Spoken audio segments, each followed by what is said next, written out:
Сен бұларды сол уақытқа дейін еркіндік бер. Мерзім бер, ей Мұхаммед. Бұл дүние бітеді. Бұл дүние біткеннен кейін мәңгі ақырет келеді.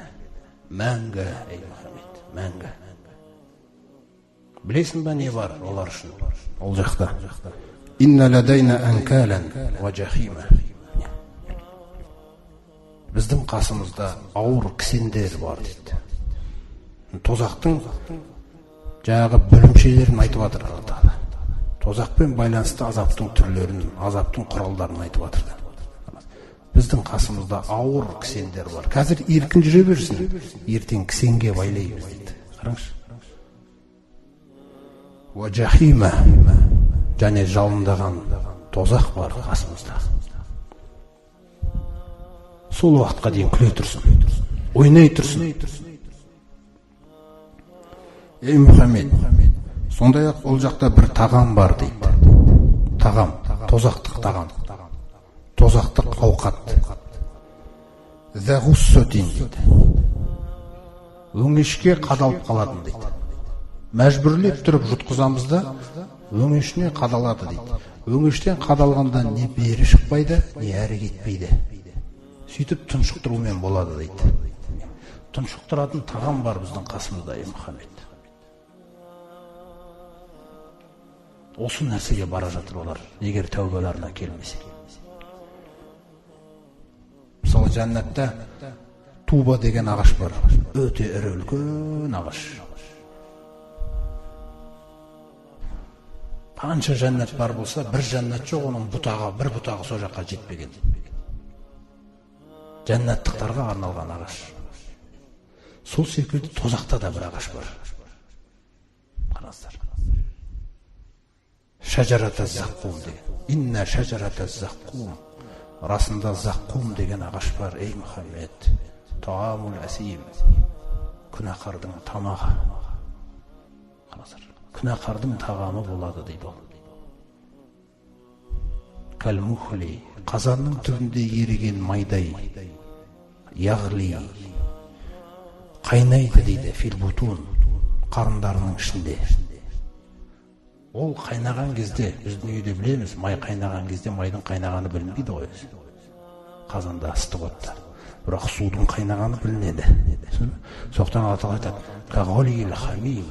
Ол олардың асқазандарында ішінде қайнаған кезде сақырлаған су қайнап атқандай қайнайды дейді. Бұның бәрі ақиқат. Аллах Тағала тек айтады, сенеді ма, сенбей ма, өздері білсін. Бірақ ол орындалады. Қараңыздар. Иннаха шажаратун тахруджу фи аслил жахим. Ол ағаш дейді, анау жаханнамның түбінен шығып өскен ағаш дейді. Жаханнамның бүкіл бөлігіне ауқат тарататын ағаш. Өзін ойлаңыз. Соны жегеннен кейін, Сумма жаңағы хузу, ұстаңдар оны, деп айтады екен Алла Тағала. Фаатилуху, сүйретіңдер оны. Ұстаңдар да сүйретіңдер етбетінен. Қадір жоқ деген мәселені білдіреді да, сүйрету деген. Сүйретіңдер, қай жерге? Иля саваил жахим.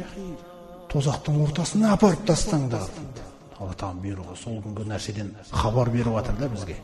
Нақты болатын, нақты сөйленетін нәрселер, нақты істелетін нәрселер.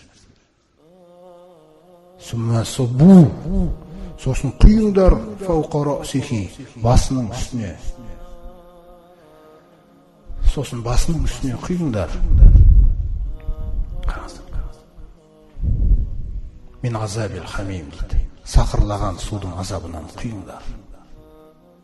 Сақырлаған су азабы деген сөз. Сақырлаған су, судың өзі азап. Тозақтың өзі, ішіндегі нәрсенің бәрі азап деп аталады. Бір нәрсе тисе азап, азаптан басқа нәрсе көрсетпейді ол. Сосын ең ауыр жағдайын қараңыздар, шалады. Зуқ деп айтады екен да. Дәмін тат мынаның. Енді қараңыздар, қалай Алла Тағала қазір сөгеді. Иннака антал азизул карим. Сен емес пе едің осы дүниеде? Сен емес пе едің сол дүниеде? ең күшті, ең құрметті болған. Ең күшті, ең құрметті. Дәмін тат мынаның деп айтады. Міне, дүниедегі мансаптар немен аяқталуы мүмкін? Дүниедегі атақтар, алдамшы атақтар. Не осындай нәрсе, жаңағы тағамның бір түрі тозақтың ішінде. Осы ағаш туралы хабар айтылған кезде мүшриктердің бәрі күлген екен. Мына Мұхаммед не айтады, саллаллаху алейхи ва саллям? Тозақта ағаш деген, оттың ішінде ағаш болушы ма еді? Ағаш деген жанып кетпеуші ме еді деп күлген, мазақ қылған. Сонда Алла Тағала аят түсіреді. Инна жаалнака фитнатан лиззалимин. Ана Алла Тағаланың сөзіне әділетсіздік танытқандарға біз бұл ағашты айту хабарымыз арқылы сынадық дейді бұларды. Не айтар екен деп. Сонда біреу сенді де қорықты, өздеріңіз секілді, ал біреу күлді. Көрсін. Толғуха кааннаху руусу шаятин дейді Алла Тағала. Біздің ақылымыз жетпесе де Алла Тағала сөйлейді, айтады ол мәселені. Оның жемістерінің өзі шайтандардың бастары секілді дейді. Қорқыныш, үркіту. Мүмин үркейді. Мүмин әуелгі аятқа сенгеннен кейін келесі аят келсе оған сенеді. Үшінші аят келсе оған сенеді. Сонымен үркуді үйренеді Алла Тағаладан. Сескенуді үйренеді. Олар болса бірінші аятты қабылдамағандықтан екіншісіне де күледі, үшіншісіне де күледі, одан кейінсе күле түседі. Сөйтіп жүрек деген нәрсе нахтиму аля қулубихим болады. Жүректерін мөрледік. Ешқашан аят әсер етпейді енді оларға. Қанша естісе де. Өйткені соны сұрап алды өз қылықтарымен Раббыларынан.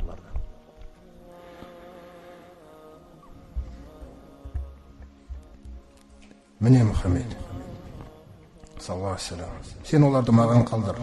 Әлгі ақиқатты өтірікке санаушыларды, әлгі сән салтанат иелерін, рахат пен шаттықтың иелерін, сен оларға азғантай еркіндік бере тұр, ей Мұхаммед. Сөзсіз біздің қасымызда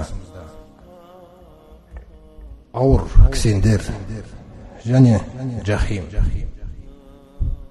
от азабы бар. Сондай-ақ өңештеріне қадалып тұншықтыратын тағам бар. Сондай-ақ біздің қасымызда өте қинайтын азап бар, ей Мұхаммед. Бұның барлығы мынау күні болады дейді Алла Тағала. Қай күні? Яума тарджуфул арду вал жибалу. Таулар, жер мен таулар қатты сілкінген күні. Жер мен таулар қатты сілкінген күні. Сондай-ақ ваканатил жибалу катиба махила. Сондай-ақ жаңағы сілкіністің, ана таудың, жердің астындағы түбі бар. Ол түбі жердің бетіндегі түбінен ұзын. Әрдайым біз ана қазықты жерге қаққан кезде жердің астына кететін көлемі көбірек болу керек. Әйтпесе қазық орнықпайды. Сондықтан Құранда тауларда вал жибала аутада деп түсіндірген. Қазықтар қылдық деп. Ананың түбі жермен бірге сілкін кезде үстіндегі тау қазіргі тас. Қараңыздар, сусымалы құмға айналып кетеді дейді. Құм. Өте ұнтақ. Сырғымалы құмға айналып кеткен күні, ей Мұхаммед.